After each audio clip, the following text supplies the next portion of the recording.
Vamos para a terceira parte da nossa aula. A terceira parte da nossa aula, eu queria comentar o 10º capítulo da Educação segundo a Filosofia Perene, que é um vislumbre da educação cristã. Depois dessa parte, eu quero ir além da educação segundo a Filosofia Perene e ver coisas concretas que a gente pode fazer para começar a baixar essas coisas do céu para a terra. No 10º capítulo da Educação segundo a Filosofia Perene, a gente não está realmente mostrando o que é educação segundo Cristo. A gente só está mostrando, dando um vislumbre do que significa a contemplação do ponto de vista cristão. Porque a ideia do que é contemplação no cristianismo está muito acima daquilo que é a contemplação para Aristóteles. O conceito de contemplação para Aristóteles é muito pobre diante do cristianismo. Ele está fazendo o possível para formar as pessoas para aquilo, mas ele existe muito mais e que ele não imagina o que seja. Então,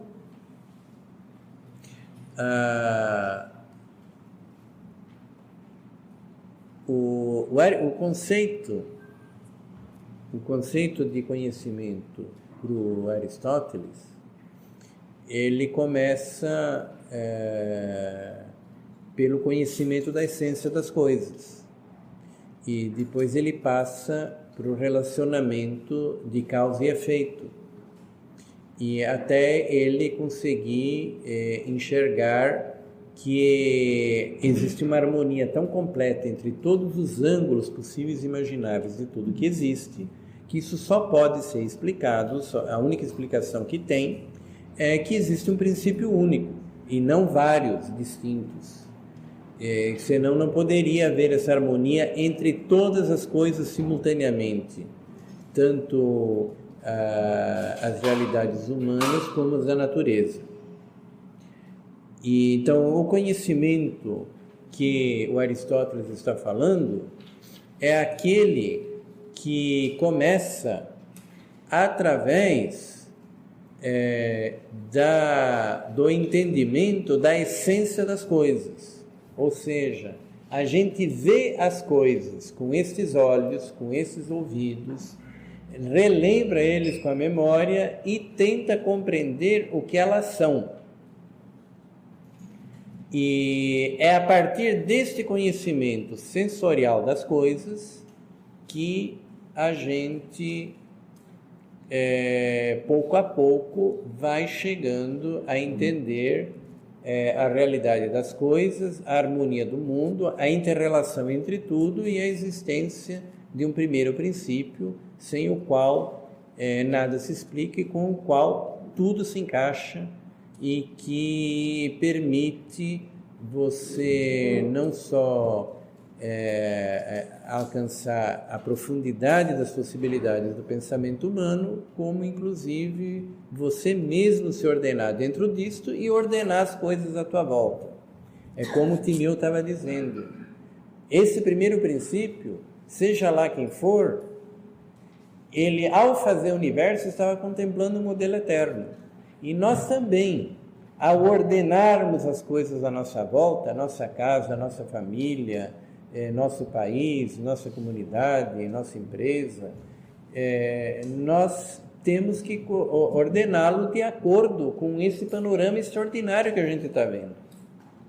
Quer dizer, o sábio faz isso, ele ordena todas as coisas. Mas tudo isso parte desse conhecimento que vem das coisas que são vistas por estes olhos e ouvidas por este ouvido, tá? Das coisas depois que são imaginadas e elaboradas a partir do imaginário onde todas estas impressões estão guardadas. No cristianismo, tá? No cristianismo, Jesus, ele de repente chega com um conceito de conhecimento completamente diferente deste. Aliás, completamente diferente deste não, compatível com este, mas superior a este. E que este conhecimento não vem das coisas externas. E Tomás de Aquino e o Novo Testamento, eles chamam a atenção disso num texto das Sagradas Escrituras, que está no Evangelho de São João, onde Jesus eleva os olhos ao Pai no final da última ceia e diz assim que nisto consiste a vida eterna, que te conheçam a ti, ó Pai, o único Deus verdadeiro, e a Jesus Cristo a quem enviaste. Aí eu pergunto, ele está dizendo que a vida eterna consiste num conhecimento, e que é o conhecimento de Deus, o Pai, o único Deus verdadeiro, e de Jesus Cristo, a quem ele enviou. A pergunta é o seguinte: este conhecimento é da mesma ordem que os filósofos gregos estavam trabalhando?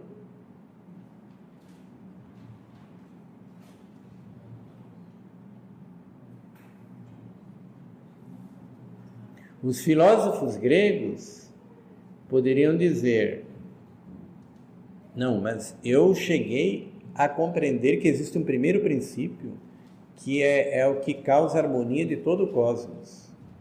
E que esse primeiro princípio, inclusive, eu mostrei que tem as mesmas características desse Pai que você está falando. Aí, tudo bem, o objeto é o mesmo, mas o modo de conhecimento é o mesmo? Não é. Jesus está falando de uma outra ordem de conhecimento. E também no dia de Pentecostes, aliás, na última ceia, Jesus, ele tem um diálogo com Filipe, não aquele Filipe, outro, muito sugestivo. Ele começa a falar, tá certo? Ele começa a falar e ele diz: onde eu vou, vocês não podem ir. Aí alguém fala: como não? Se o Senhor mostrar o caminho, nós podemos ir. Aí ele diz: eu sou o caminho, a verdade e a vida. Ninguém vai ao Pai a não ser por mim. Aí aparece o Filipe, dando uma de sabe lá o quê, e diz assim: é isso, Senhor, é isso, ninguém vai ao Pai a não ser por você. Você tem toda a razão, mostra-nos o Pai, e isso é suficiente, não pergunta mais nada. E aí Jesus cai de costas, assim: o quê? 3 anos eu falando e você me faz uma pergunta dessas? Filipe, onde você está com a cabeça? Eu e o Pai somos um. Como é que você me pergunta? Mostra-nos o Pai. Você não acredita que eu e o Pai somos um? Aí o Filipe todo assim, envergonhado: Pois é, mas é difícil de entender essas coisas. Aí o Jesus fala assim: tudo bem,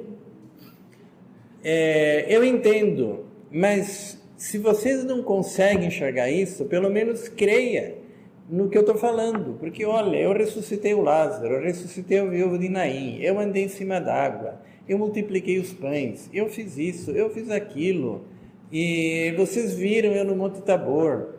E se vocês não acreditam porque eu estou falando, acredite por causa dos milagres.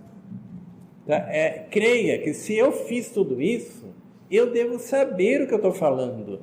Não tem cabimento se me fazer uma pergunta dessas. Aí ele diz, porém, daqui a alguns dias eu vou morrer, aí vai vir o Espírito Santo. Neste dia, o Espírito Santo vai mostrar para vocês toda a verdade. Ele vai mostrar para vocês coisas que eu não sou capaz de contar para vocês, mesmo eu sendo filho de Deus. Ele testemunhará de mim. E nesse dia, aí não precisa mais vocês verem milagre nenhum. Vocês vão saber que eu estou no Pai, e o Pai está em mim, e que eu estou em vós, e vocês estão em mim. E aí, mesmo que eu não tivesse feito nenhum milagre, vocês entenderiam isso direto, porque o Espírito Santo dará testemunho de mim, ele tomará o que é meu e vos revelará. E ele mostrará toda a verdade. Então, Jesus novamente está falando de um conhecimento.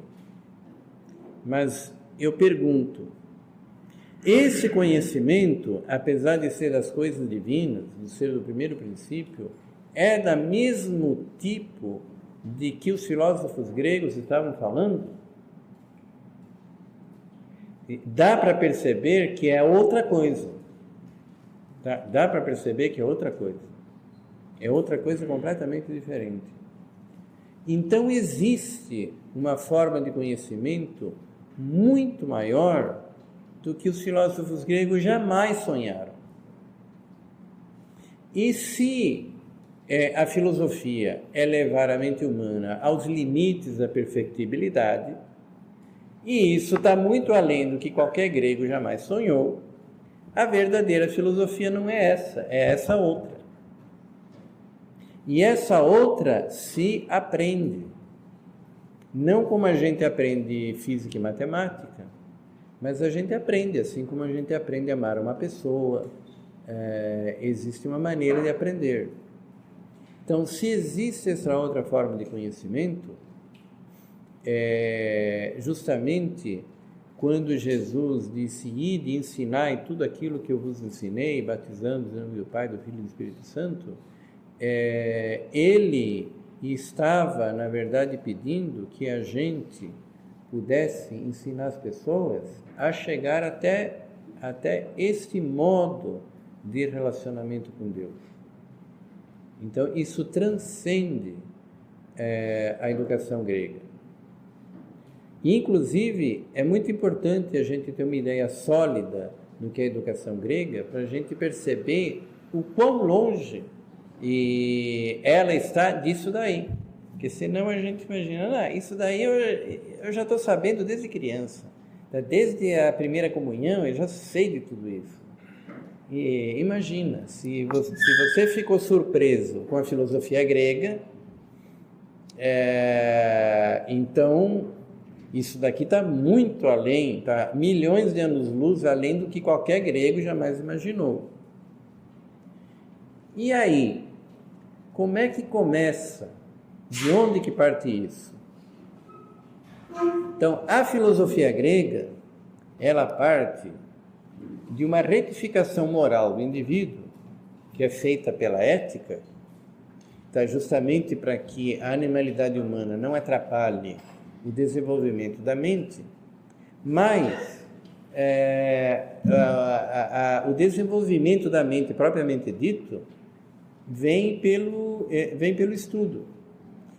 Primeiro das ciências abstratas, como matemática, etc., depois a própria filosofia, daqueles passos que a gente estava falando.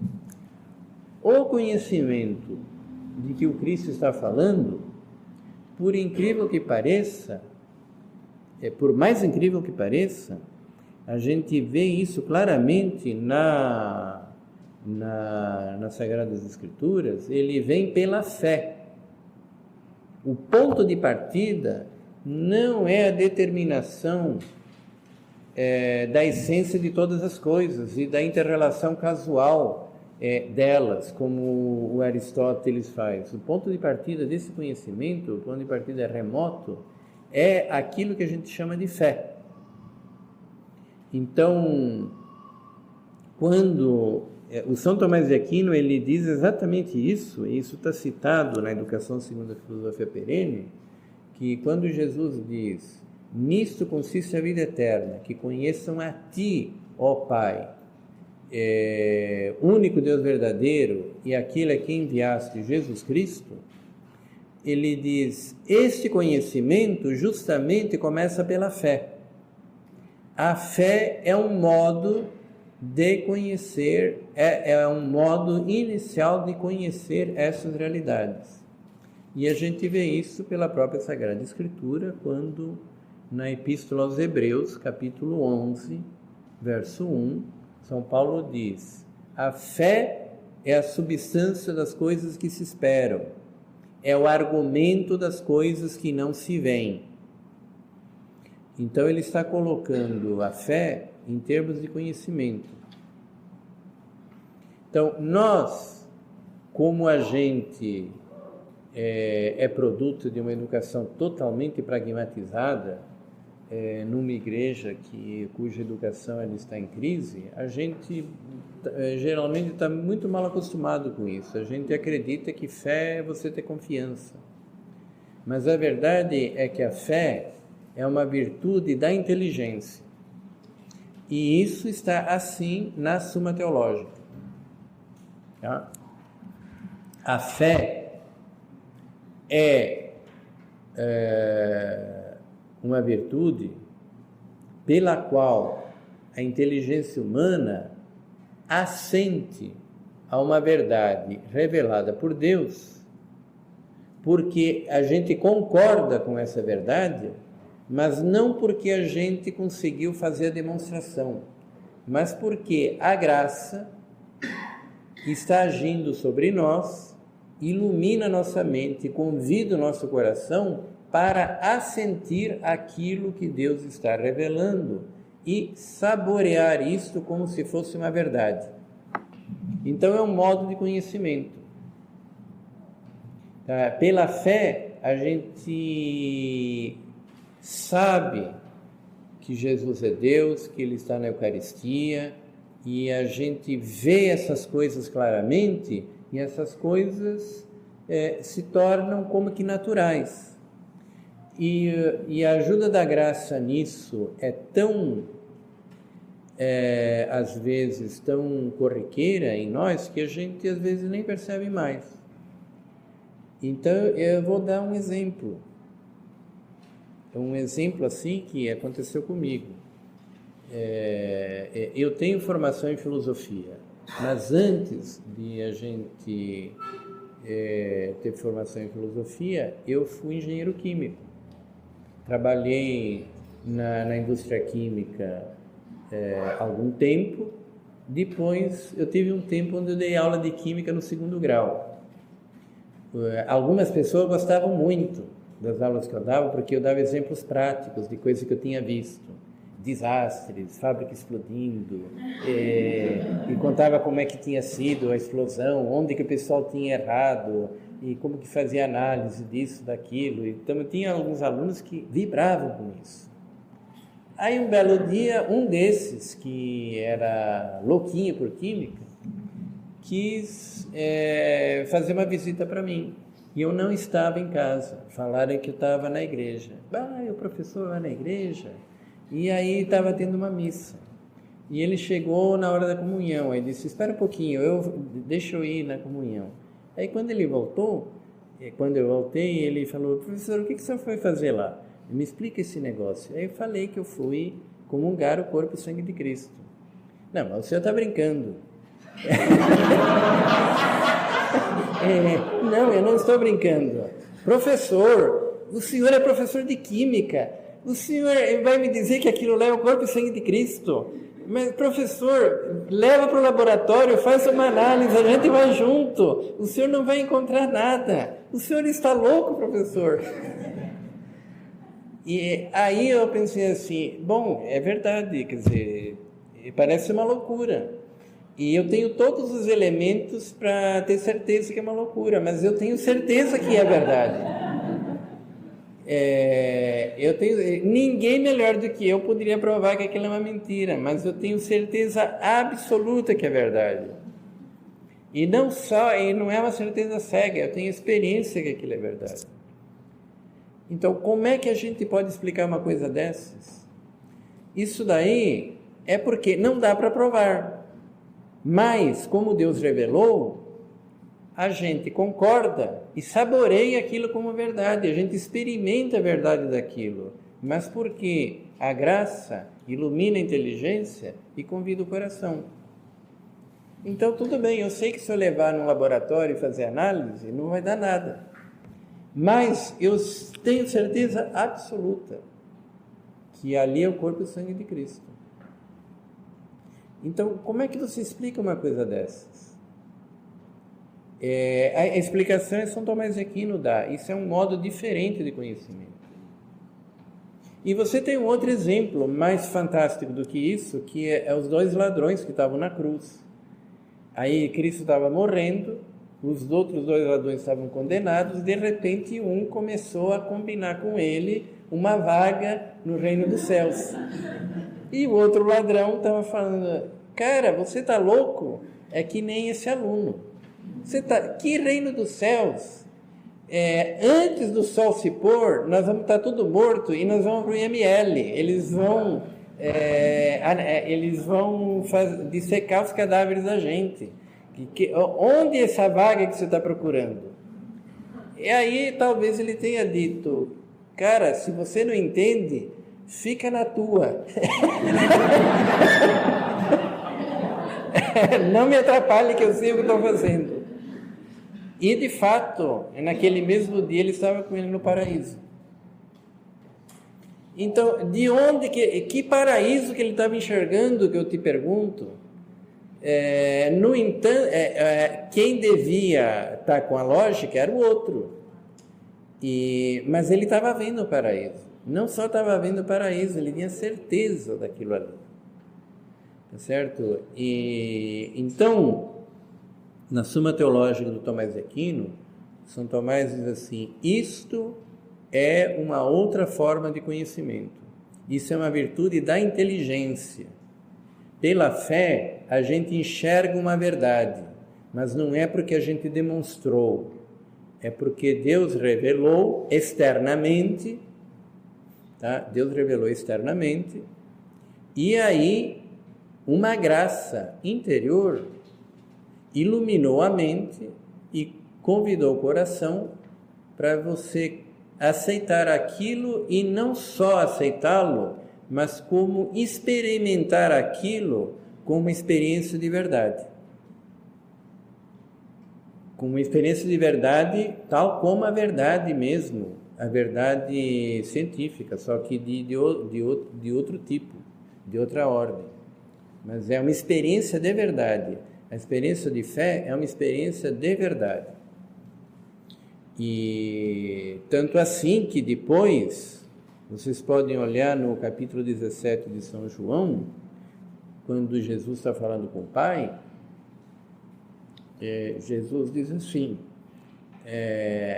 dirigindo-se ao Pai, a tua palavra é a verdade. Não é apenas uma palavra, é a verdade. Então, assim como a filosofia grega percebeu que nós temos uma natureza racional e ela quer pegar o conhecimento no seu início, que é quando a gente consegue enxergar uma coisa e compreender o que ela é, a filosofia cristã, ela quer pegar o conhecimento no seu início, que é a experiência da fé, e levá-la à perfeição máxima possível alcançável. E este assunto merece muitíssimo mais estudo do que a gente pode fazer hoje. E eu, inclusive, por isso que eu queria que vocês passassem todos o e-mail para o Felipe, porque nós escaneamos um trecho de 180 páginas de um livro que se chama Teologia da Perfeição Cristã, onde um teólogo dominicano muito bom, chamado Antônio Royo Marim, ele descreve todo o desenvolvimento da vida espiritual, desde os primórdios, que é o primeiro ato de fé, até a sua plena perfeição. É o equivalente do que Aristóteles fez, onde ele desenvolve todo o desenvolvimento da razão natural, desde que você entende o que é o ser, até você compreender a causa primeira. E ele diz que esse desenvolvimento se dá principalmente através da oração, que é algo que também Santa Teresa dizia, e ele vai mostrando 9 graus de oração e descrevendo com o resultado de todos os estudos dos teólogos, de toda a tradição cristã, de como a gente passa desse ponto inicial, que é o primeiro ato de fé, até a perfeita filiação divina, que é o 9º grau da oração que ele está descrevendo. Este percurso, ele está no 10º capítulo da Educação segundo a Filosofia Perene, mas apenas do ponto de vista dos princípios. Aqui nesse texto do Royo Marim, ele está descrito mais fenomenologicamente. E o que eu gostaria de fazer com vocês um pouco mais adiante é não só ser mais fenomenologicamente, mas também ir para as coisas concretas, onde a gente poderia começar, já que nós estamos montando uma escola católica. E então, se a gente estivesse montando uma escola de filosofia grega, é para desenvolver o conhecimento tal como os gregos falaram. Aqui é para desenvolver o conhecimento tal como Cristo falou. E esse conhecimento começa pela fé. Tá? É exatamente como os maiores teólogos sempre falaram. Tá? Então, esse 10º capítulo da Educação segundo a Filosofia Perene, ele diz que a partir do momento que a gente compreende que a fé é uma forma de conhecimento, ele vai analisando as características da fé. Então ele diz que a fé ela tem firmeza. Essas características são tiradas dos textos de Hugo de São Vítor. Hugo de São Vítor, junto com São Tomás de Aquino, foi um dos que mais maravilhosamente falaram sobre a fé. Então, Hugo de São Vítor diz que as características da fé são a firmeza, que é a profunda certeza que ela tem. Apesar de você não ter a prova, a verdadeira fé é mais certa do que se tivesse a prova. E a fé, a outra característica dela é a constância, que quem realmente tem fé é tão maravilhoso que ele não simplesmente sabe, pronto, eu já sabia. Você constantemente está revendo e contemplando e saboreando aquelas coisas. E a fé, além disso, a terceira grande característica da fé é a pureza. Porque na medida que a gente vai acostumando a ter uma fé firme e constante, ela vai produzindo a pureza do coração. Ela vai expulsando o pensamento das coisas carnais. Ela vai expulsando o pensamento das baixarias. Assim como um grande cientista não tem tempo de ficar brigando com as pessoas, se ele for realmente cientista, não tem tempo de ficar perdendo tempo com ninharia, ele está em outra, ele tem mais o que pensar. A gente tem poucos aqui no Brasil, casos de grandes cientistas, mas você vê muitas vezes isso entre os bons matemáticos. Os bons matemáticos, quando estão realmente desenvolvendo uma tese, eles não têm tempo de ficar pensando em outras coisas, às vezes eles nem dormem, não tem nem tempo de dormir, eles estão perseguindo aquelas ideias. Que é mais ou menos o que a gente vê também, por exemplo, na vida de Sócrates. Você tem um caso famoso na vida de Sócrates, que ele já era velhinho, e eles iam para uma batalha na Guerra do Peloponeso. Foi uma guerra colossal que houve na Grécia. Apesar de ele estar velhinho, ele estava alistado na batalha. Aí as pessoas sabiam que a maioria ia morrer no dia seguinte. Diz a história que o Sócrates, em vez de dormir para se preparar para a batalha, ficou acordado, procurando um pensamento.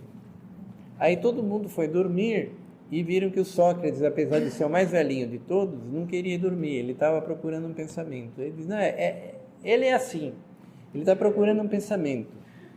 E vamos dormir porque amanhã a batalha vai ser sangrenta. Aí ele passou a noite inteira procurando um pensamento. Quando o batalhão acordou, o Sócrates estava ainda lá sentado procurando tal pensamento. Na hora que chegou para a hora de batalha, ele vestiu o capacete e foi lá lutar. E aí, no fim, morreu todo mundo. O único cara que saiu vivo foi ele e o general, que era bem mais jovem. E o general levou um monte de feridas. Aí, na retirada, o Sócrates ainda foi lá, pegou o general, abraçou ele, e ele foi com uma espada do lado, levando o general a salvo. E as pessoas que olhavam para o Sócrates não tinham coragem de ir contra ele. Ele olhava assim e as pessoas... não vamos mexer com esse cara. Então, por que eu estou falando isso?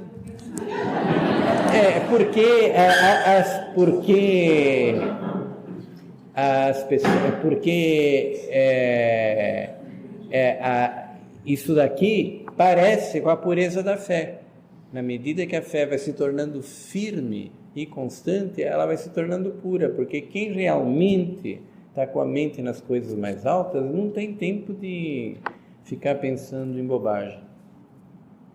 E isso é a pureza. É como uma água cristalina, onde você não tem nada ali, é purinha da selva. E aí, depois que, com base no testemunho das Escrituras, você descreve as características da fé, aí a educação segundo a filosofia perene diz que, curiosamente, a fé não é a questão de você acreditar ou não acreditar. A fé possui graus, ele pode aumentar, ela tem graus de grandeza. Então, você vê isso quando os apóstolos queriam expulsar um demônio e não conseguiram. Aí foram falar com Jesus. Jesus falou, gente de pouca fé, misericórdia, quanto tempo eu vou ter que ficar aqui? Aí ele foi lá e expulsou. Você já vê pelas palavras, gente de pouca fé. Então, quer dizer, a fé era pouca. Se era pouca, era porque podia ser maior. Podia ser muita. Aí os apóstolos foram lá perguntar para Cristo, por que você consegue e a gente não consegue? Aí ele diz, é por causa da pouca fé de vocês. Se vocês tivessem fé como um grão de mostarda, vocês iriam para esse monte, sai daqui e vai para lá. E então aí eles disseram, aumente a nossa fé. Então essas todas as palavras mostram que a fé não é questão de você dizer sim ou não, que você pode crescer na fé. E como é que a gente cresce na fé? Além de a gente crescer na fé pela própria fé, curiosamente, um dos principais jeitos de crescer na fé é através do amor. Porque a própria Sagrada Escritura diz que a fé sem a caridade é morta. mas a fé com a caridade é viva. Então é evidente que a fé com amor, ela é muito mais crescida e muito mais adulta do que sem amor. Então, a partir do momento que você não só começa a viver a fé, você começa a amar, a fé vai crescendo muito mais. E chega num momento em que esse amor é tão grande que ele pega essa fé e ela catapulta ela para um nível muito mais elevado de vivência, que a gente chama de contemplação infusa. Não é a do Aristóteles, é aquela que Jesus falava no dia de Pentecostes. É aquela que Jesus falava quando viesse o Espírito Santo, que aí ele revelaria toda a verdade. Então, essa fé infusa, São Tomás de Aquino descreve isso em várias partes da Suma Teológica, e o mestre, um dos mestres de São Tomás de Aquino, sobre o qual ele fez a sua obra de doutorado em teologia, chamava Pedro Lombardo, que está citado aqui no livro, ele diz que esta contemplação infusa, que ele chama de modo especial de sabedoria, ele diz que é o verdadeiro e principal culto que o homem pode dar a Deus. Se a mente do homem se torna capaz de dar culto a Deus através dela, o homem se torna sábio, não pela própria luz de Deus, mas por uma participação daquela que é a maior de todas as luzes. Esse texto é de Pedro Lombardo. Acabou a pilha nessa gravação, a gente perdeu algumas palavras, mas eu não sei quantas. A gente depois vai ter que reconstituir o texto. Mas eu estava dizendo que, de modo geral, o que a gente percebe no texto das Sagradas Escrituras, a partir do Santo Tomás de Aquino, na Suma Teológica e em textos como o Royo Marim, essa contemplação infusa não é o resultado de uma dedução paciente que a gente faz com a mente, é resultado do crescimento da fé. Na medida que a fé vai crescendo e vai adquirindo as suas características de firmeza, constância e pureza, e ela vai se somando, vai se unindo com o amor a Deus, o amor vai tornando essa fé viva.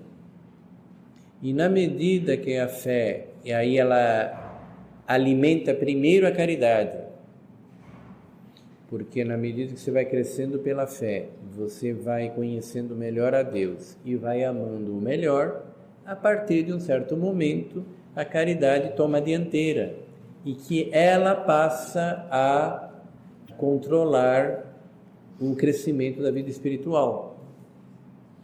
E aí é a própria caridade que se torna o condutor é a própria caridade que se torna o condutor do processo do desenvolvimento interior. E chega num momento em que essa caridade pode ser tão extraordinariamente desenvolvida que ela mesmo toma a virtude da fé que a alimentou e que ela estava conduzindo, e ela pula a virtude da fé para um patamar muito mais alto que a gente chama de contemplação infusa. Então, a contemplação infusa não é causada pelo trabalho da inteligência. A contemplação infusa, ela é causada pelo desenvolvimento da caridade. Então, tem um texto que é citado aqui, que é do próprio São João da Cruz, mas que concorda com o que Tomás de Aquino diz, que o que produz essa contemplação não se dá sem amor. porque é o amor que a causa, e não o contrário. E Tomás de Aquino diz, na Suma Teológica, que a contemplação infusa, ela reside na inteligência, mas a causa dela não está na inteligência, está na vontade, na própria caridade, que é ela que é a causa. Por isso que não existe contemplação infusa sem uma vivência muito grande do amor. E porque é esse próprio amor que é a causa. Então, vejo que nesse sentido é uma forma de conhecimento completamente diferente daquela que Aristóteles estava descrevendo. O Aristóteles estava descrevendo uma contemplação da causa primeira, da ordem de todas as coisas, que é produzida pelo próprio trabalho da inteligência. Aqui, o trabalho da inteligência, ajudado pela graça, serve para ativar a caridade.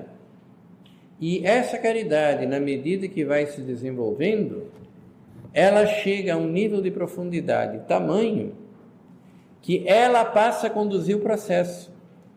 Ela aprofunda o conhecimento, ela aprofunda o conhecimento da fé, até chegar a um ponto que, de repente, irrompe uma outra forma de conhecimento, que é aquilo que a gente chama de contemplação infusa. Aquele que a gente via no Tomás de Aquino, que a gente via no São Francisco, que a gente vê nos grandes santos, no Padre José de Anchieta também, e nos santos de modo geral. E que o Pedro Lombardo, o mestre de Tomás de Aquino, sobre o qual ele fez a tese de doutorado dele, dizia que este é o verdadeiro culto que Deus espera das pessoas, e que é aquilo que está descrito no dia de Pentecostes, quando viesse o Espírito Santo. Se você pega o Atos dos Apóstolos, você vê uma descrição do dia de Pentecostes, mas externo. São Lucas não está contando o que aconteceu com os apóstolos. Diz que desceu as línguas de fogo e que eles começaram a falar em línguas, e que todo mundo entendia na própria língua. Eles faziam um discurso e cada um, que era de uma região diferente do mundo, jurava que estava ouvindo na língua dele. E aí, quando um falava, mas como é possível que ele fala grego tão bem? Grego? Ele está falando em líbio. Não, cara, ele está falando em grego. Não, ele está falando em líbio.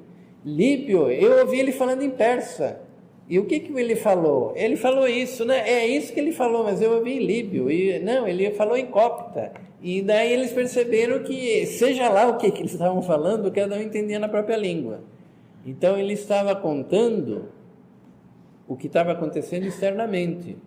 Mas no capítulo 14, 15 e 16 de São João, quando Jesus explica que vai vir o dia de Pentecostes, ele descreve o que acontece internamente e bate com aquilo que a Suma Teológica e os textos dos santos descrevem da contemplação infusa. Ou seja, no dia de Pentecostes,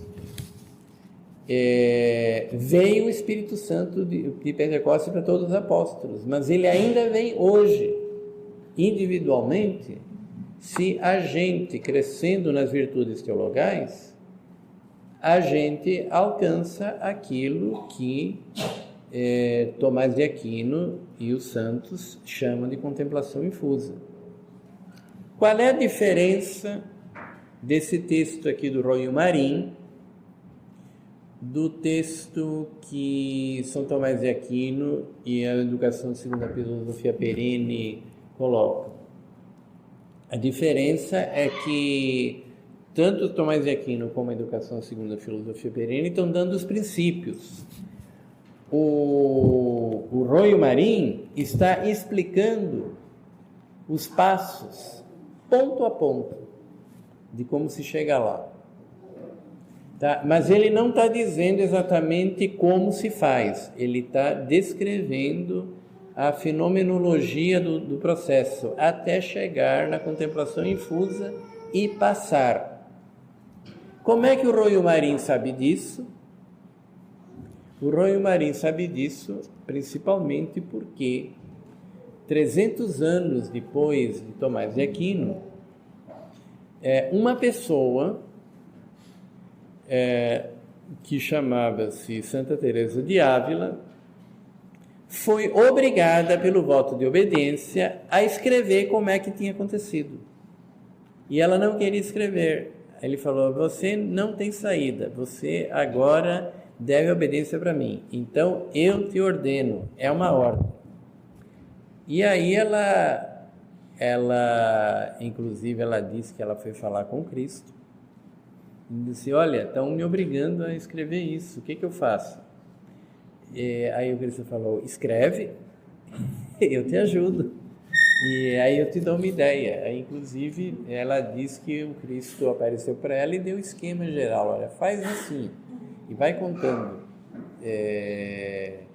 Conta que tem um castelo e que tem várias moradas interiores, e aí a gente vai entrando no castelo até a gente chegar lá de dentro. Aí você vai encaixando direitinho o que você tem que escrever. Faz isso porque eu faço questão.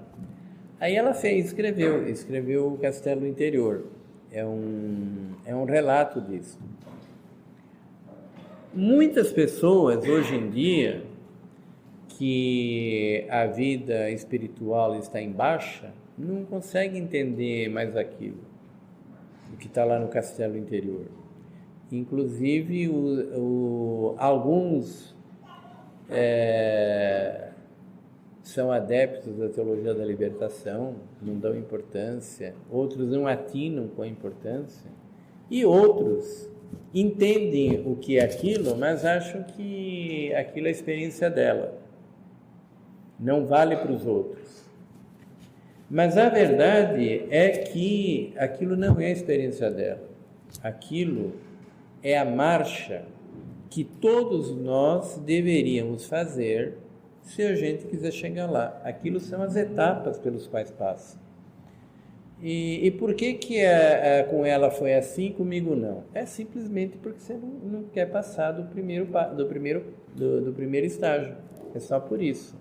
Não é porque tem caminhos diferentes. O caminho é exatamente aquele para todos. Aí, isso que a Santa Teresa descreveu, que está um pouco desarrumado, está claro, mas está um pouco desarrumado.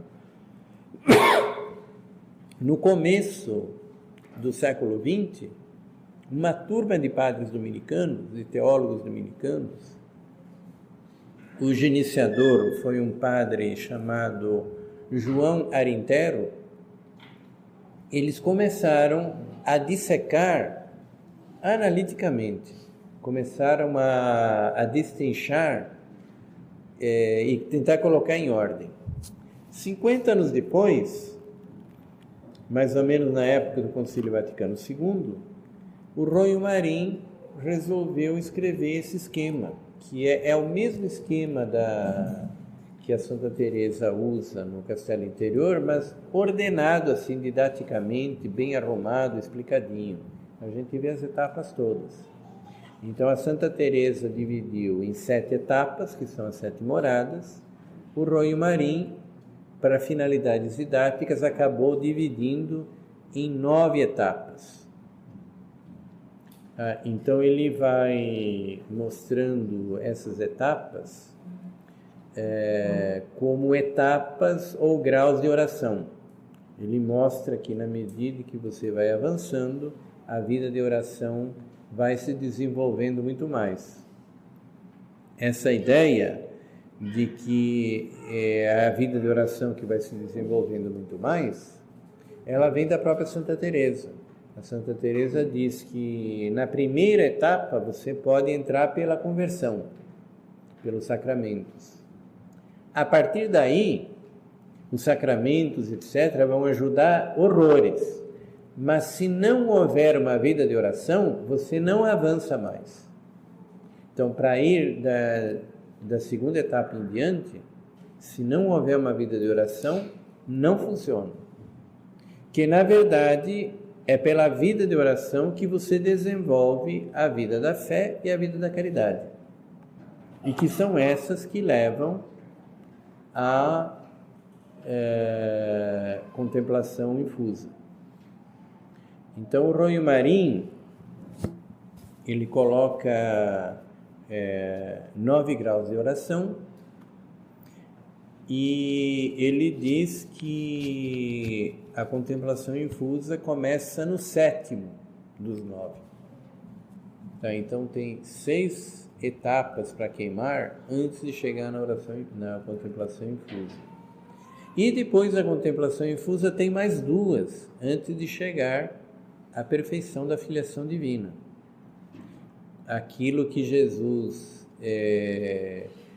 se referia quando dizia que ele queria que nós fôssemos perfeitos como o Pai Celeste é perfeito. Ou como São Paulo dizia, quando ele dizia, numa das epístolas dele, se não me engano, aos Colossenses, que a grande desejo dele era levar todos a serem perfeitos em Cristo. Esse perfeitos em Cristo é o 9º grau da oração, ou a 7ª morada de Santa Teresa, que é 2 estágios após começar a contemplação infusa.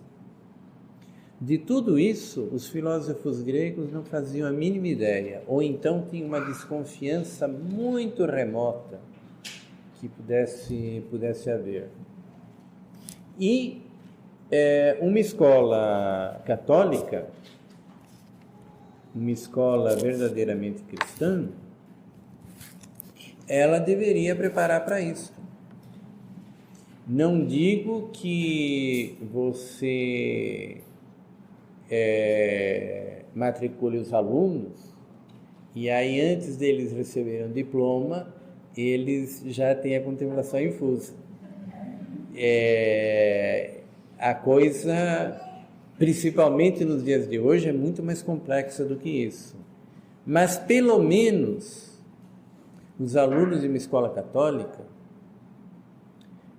veja que eu não estou dizendo que dá para fazer isso hoje. Até isso não dá para fazer hoje. Tá? A gente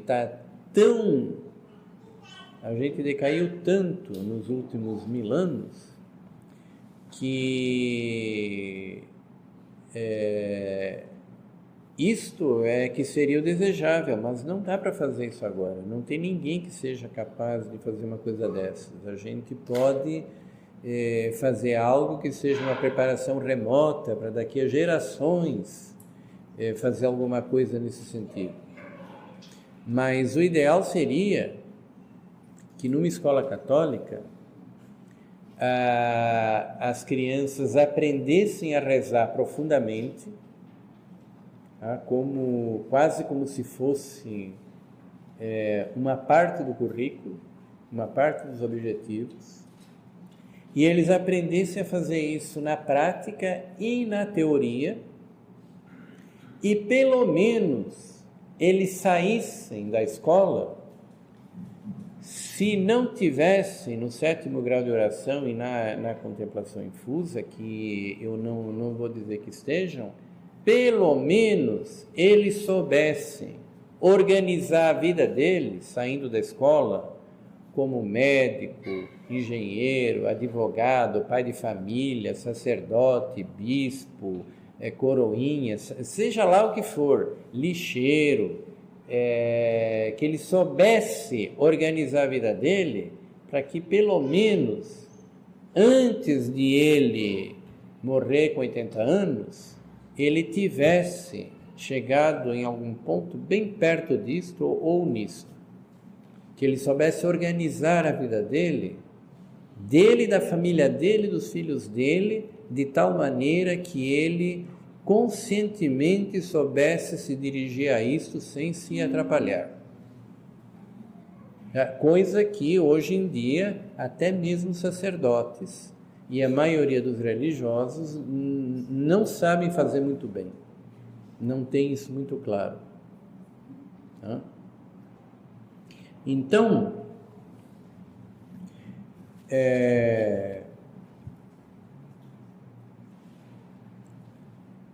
Tem algumas coisas que, antes de eu terminar essa parte da palestra e eu entrar para as coisas concretas,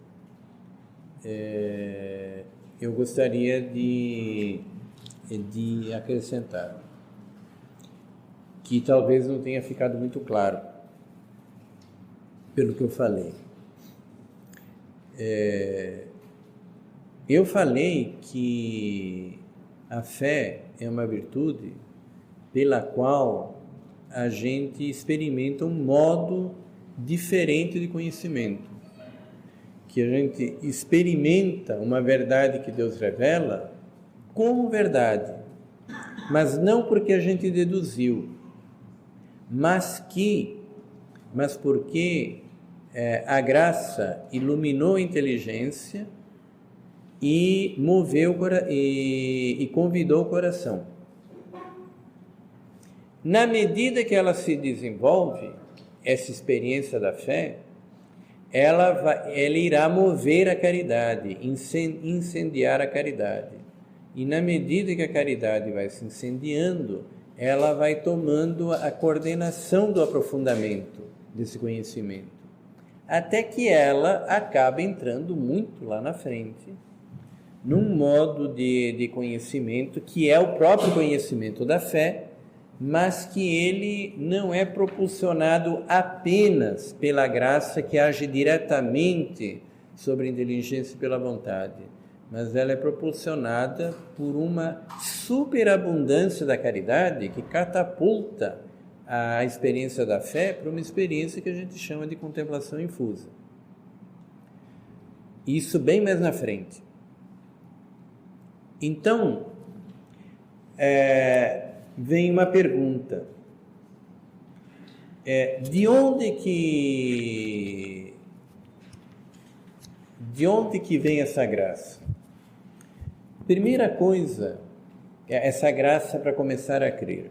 Primeira coisa que é importante a gente perceber é que esta graça que é necessária para a gente crer, segundo a teologia, a teologia cristã unânime, ela não é uma graça necessária apenas para a gente crer habitualmente. É uma graça que é necessária para a gente crer todo momento onde a gente crê efetivamente em ato.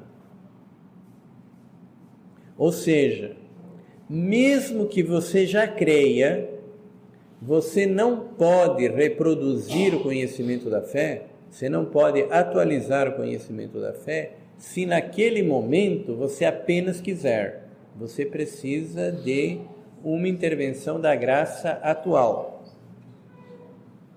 Ou seja, se você já crê e você quer crer de novo num momento de oração, você não vai conseguir se uma graça vinda da parte de Deus não te iluminar naquele momento.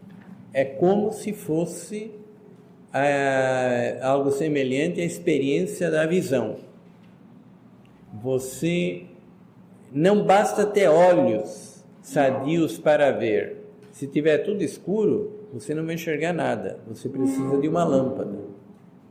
Então não basta você ter fé para crer.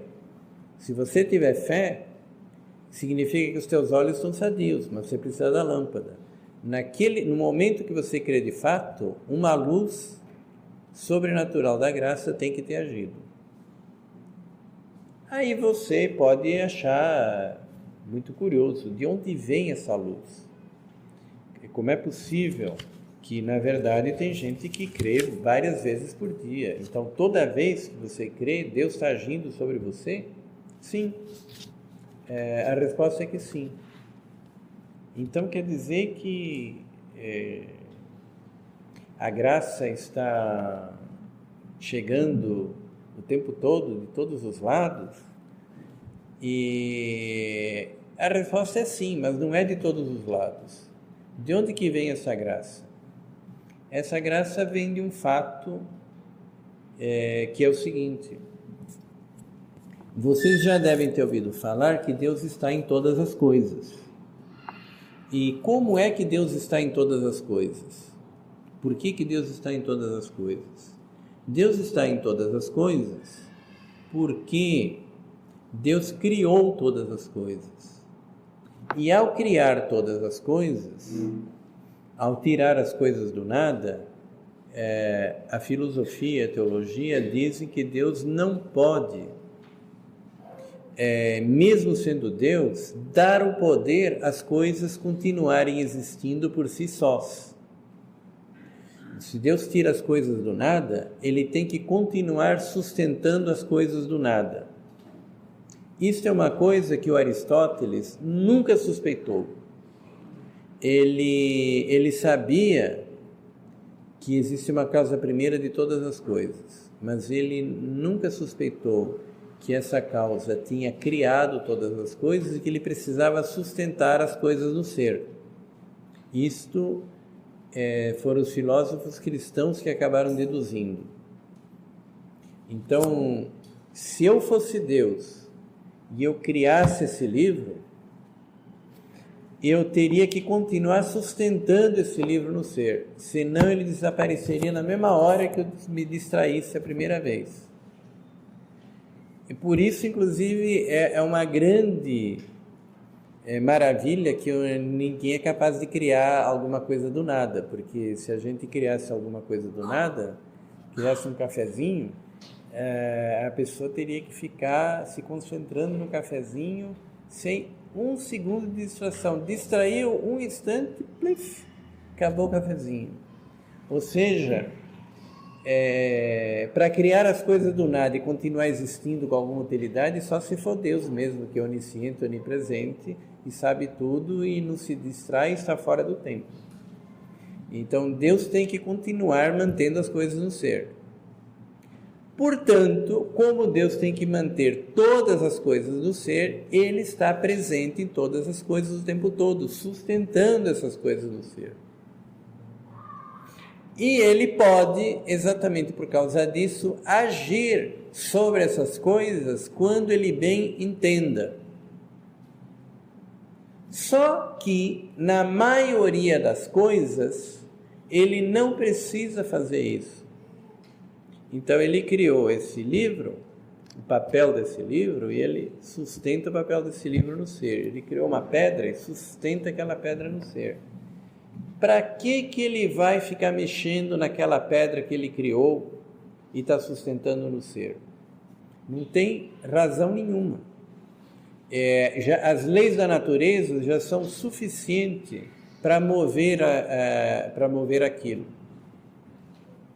De acordo com as próprias leis da natureza.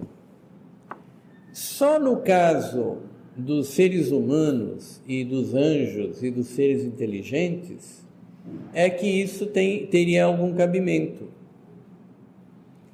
E no caso de seres humanos e de anjos que têm consciência, Deus de fato age sobre essas criaturas o tempo todo, não para movê-los, assim, para fazer levantar a mão, cair duro e voar, mas para falar com elas. Porque essas pessoas, os homens, não cachorros, homens e anjos, eles têm consciência.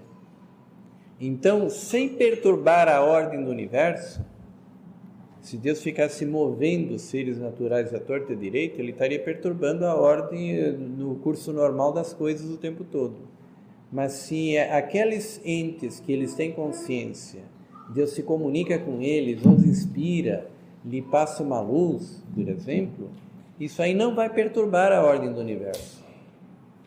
E não mexe com a ordem do cosmos. Deus pode fazer isso sem perturbar o relógio que ele fez na natureza.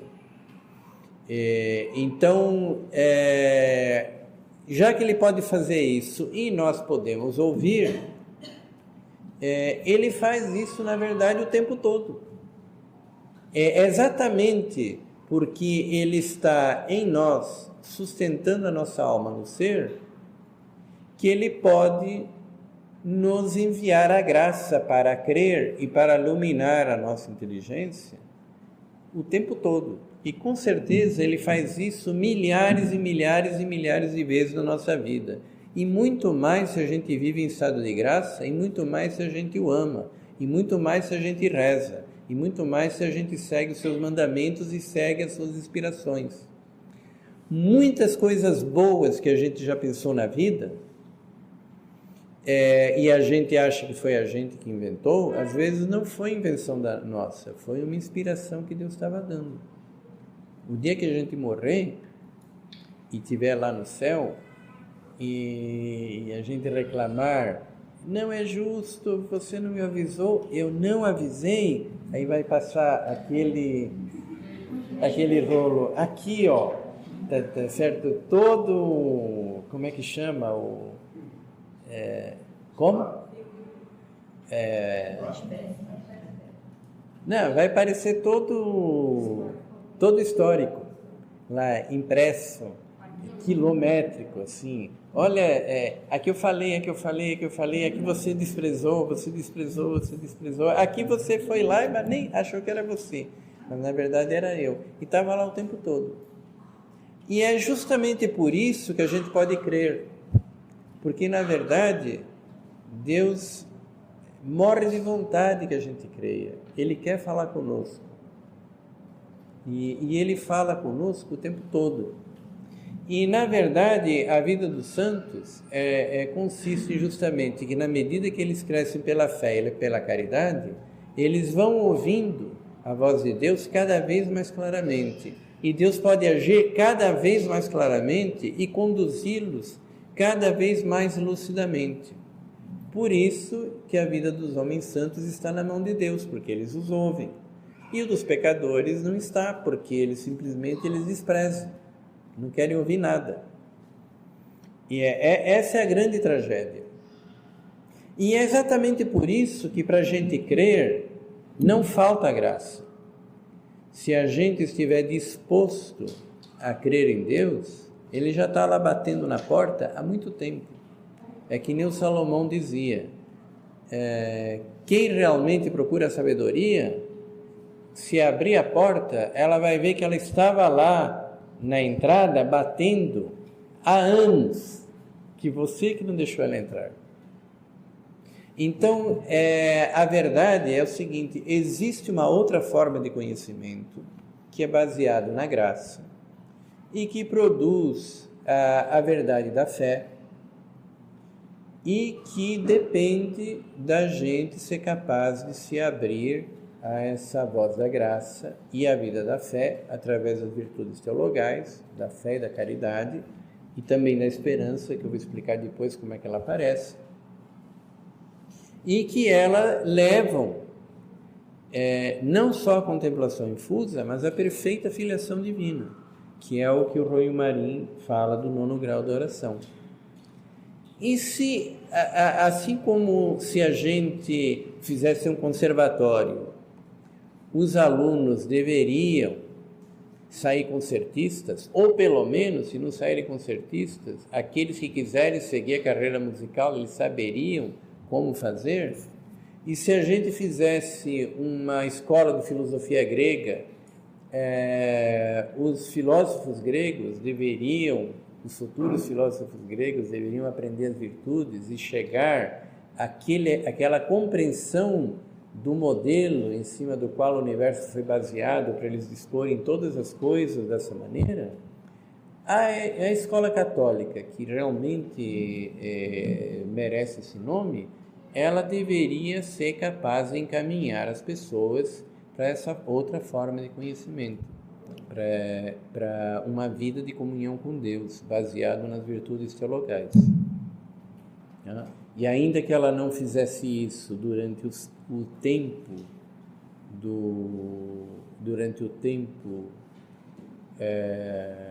da escola, de tal maneira que você pega uma criança no primeiro fundamental, quando ela está no terceiro colegial, já está na contemplação infusa, certo? Hoje não há vias de fazer isso. Os próprios professores estão distantes de uma coisa dessa. e os próprios professores não entendem muito bem o que é isso. E mesmo para entender, isso vai gerações, depois de toda a confusão que todo esse desmando educacional está levando a gente, pelo menos as crianças deveriam sair da escola conscientes que existe uma experiência de intimidade divina e que elas sairiam conscientes de como elas poderiam ordenar a vida delas, para durante a vida delas aprofundarem isto, seja qual for o estado de vida que elas adotassem. Que não importa mais a Rede Globo, não importa o Bill Gates, não importa a base curricular, não importa, seja lá o que for que vai vir no mundo, o anticristo, a besta, não importa o que aconteça, a nova ordem econômica mundial, o marxismo, seja lá o que for, a humanidade é fértil para inventar coisas, ele vai saber como não se enrolar. E não importa o que ele faça, escolha ele a vida que ele quer ser padre, quer ser monge, quer ser casado, quer ser freira, quer ser médico, advogado, engenheiro, cantor de ópera, sabe lá o que ele vai saber como organizar a vida dele para chegar àquilo que Deus realmente nos veio convidar. Logo no finalzinho do Novo Testamento, o Apocalipse termina dizendo assim: bem-aventurados os convidados para as bodas do Cordeiro. Estas são as verdadeiras palavras de Deus. É como se ele dissesse: olha, agora que vocês leram tudo, agora vocês podem entender o que Deus realmente está querendo dizer. Nós estamos convidando vocês para as bodas do Cordeiro. E não é para aparecer como convidado, é para aparecer como o consorte. Então,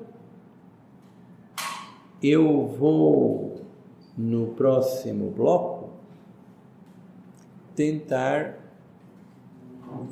dar algumas pistas de como a gente pode, do que a gente pode fazer para que a gente possa realmente se encaminhar, ainda que distantemente, para uma coisa desse tipo.